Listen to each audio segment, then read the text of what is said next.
الجامعات الحكومية عايزين يلغوا نظام الانتساب تماما.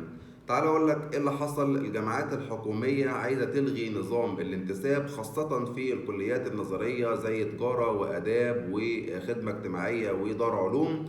ووجهة نظرهم ان الكليات ديت الناس بتخشها كتير كليات نظرية يعني، واما عايزين الطلاب يخشوا كليات عملية اكتر.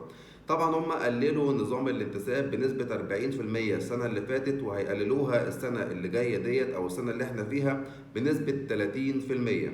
بعد ما كمان قالوا إن السنة اللي فاتت دخل حوالي أكتر من 90 ألف طالب انتساب للكليات النظرية.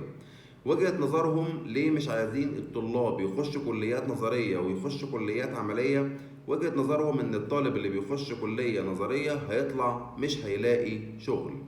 انتوا بقى قولوا لي وجهة نظركم في كومنتات، لو فعلا نظام الانتساب ده اتلغى وكل الطلاب دخلوا كليات عملية، هل هيطلعوا هيلاقوا شغل ولا لأ؟